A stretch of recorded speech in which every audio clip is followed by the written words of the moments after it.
Long years ago, we made a tryst with destiny, and now the time comes when we shall redeem our pledge, not wholly or in full measure, but very substantially.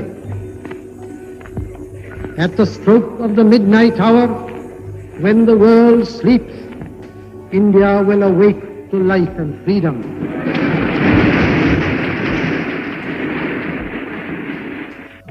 A moment comes, which comes but rarely in history, when we step out from the old to the new, when an age ends, and when the soul of a nation, long suppressed, finds utterance. संविधान सभा में जवाहरलाल नेहरू द्वारा बोले गए यह शब्द उस जीत का ऐलान करते हैं जिसका इंतजार हर भारतीय को था। 15 अगस्त 1947 को हमें आज़ादी मुकम्मल हो ही गई।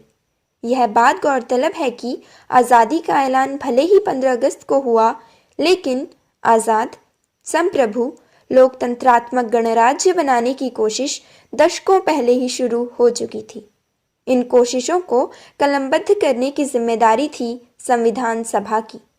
सभा के हर सदस्य की कल्पना महज एक किताब की नहीं थी, वह तसव्वुर था एक नए मुल्क का। इस तसव्वुर को मुकाम पर पहुंचाने के लिए संविधान सभा के हर सत्र में वाद विवाद होते रहते थे। सदस्य प्रस्ताव लेकर आते, उन पर चर्चा होती, बाकी सदस्य अपनी प्रतिक्रियाएं देते, तब जाकर आखिर में उस प्रस्ताव को प्रावधान के तौर पर संविधान में जोड़ा जाता। हमारी संविधान सभा संवाद की जीवंत मिसाल है। संविधान सभा की डिबेट्स हमारे संविधान के बनने की प्रक्रिया के अहम दस्तावेज के रूप में इतिहास में दर्ज हैं। मैं रिया, नानक मत्ता पब्लिक स्कूल की लर्नर, आप सभी से कुछ महत्वपूर्ण डिबेट्स के अंश साझा करने जा रही हूँ। भीमराव रामजी अंबेडकर एक भारतीय न्यायविद, अर्थशास्त्री और समाज सुधारक थे, जिन्होंने भारत के हिंदू समाज में तथाकथित अछूतों के खिलाफ आर्थिक और सामाजिक भेदभाव से लड़ाई लड़ी और बाद में हिंदू धर्म को त्याग दिया और दलित बौद्ध आंदोलन को प्रेरित किया।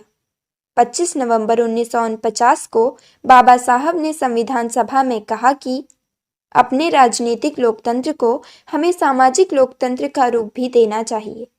राजनीतिक लोकतंत्र तब तक स्थायी नहीं रह सकता है जब तक कि उसका आधार सामाजिक लोकतंत्र न हो।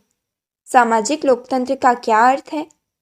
इसका अर्थ जीवन के उस मार्ग से है जो स्वतंत्रता, समता और बंधुता को जीवन के सिद्धांतों के रूप में स्वीकार करता है। स्वतंत्रता, समता और बंधुता के सिद्धांतों को इन तीनों के एक संयुक्त रूप से पृथक पृथक रूपों में नहीं समझना चाहिए।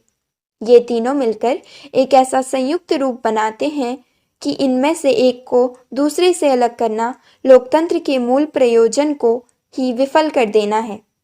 स्वतंत्रता को समता से अलग नहीं किया जा सकता है, समता को स्वतंत्रता से नहीं किया जा सकता है और न ही स्वतंत्रता और समता को बंधुता से किया जा सकता है।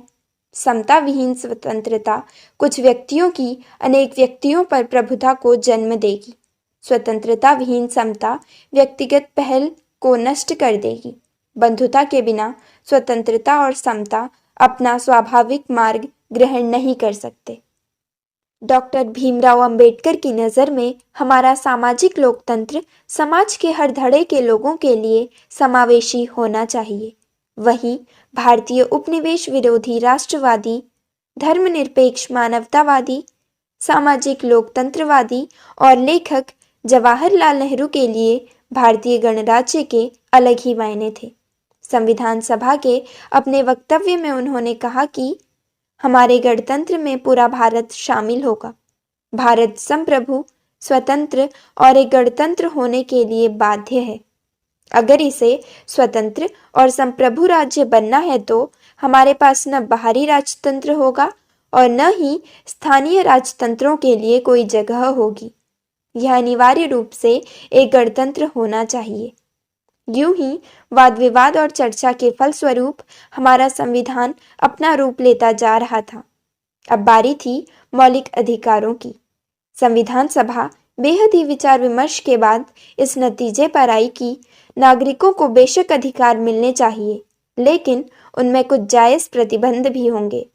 अधिकार अनलिमिटेड नहीं होने चाहिए। संविधान सभा में कुछ सदस्यों ने अधिकारों को प्रतिबंधित करने पर अपना असंतोष जताया।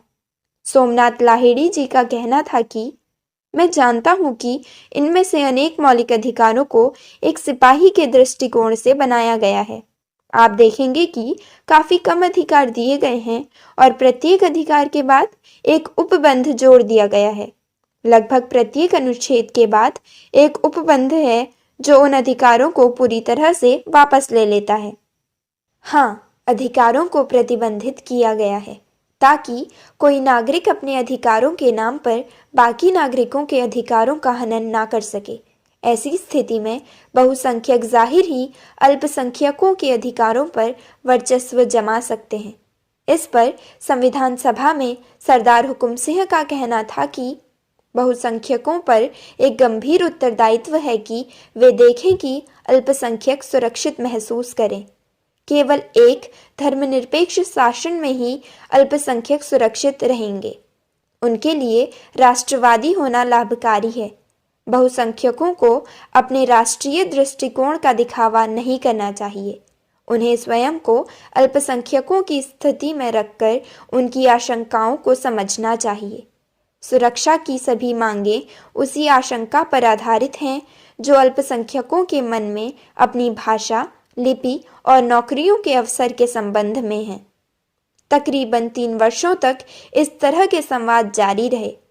कई मर्तबा बातचीत होती, सदस्य अपना मत रखते और आखिर में देश की सामाजिक, राजनैतिक और भौगोलिक पृष्ठभूमि के अनुरूप प्रावधानों को संविधान में जोड़ा जाता। यूं मिली हमें हमारी पहचान, हमारा आईन। ये आईन ही तो वह आईना है जिसमें देखकर हम खुद को पहचान सकते हैं और संवार भी सकते हैं।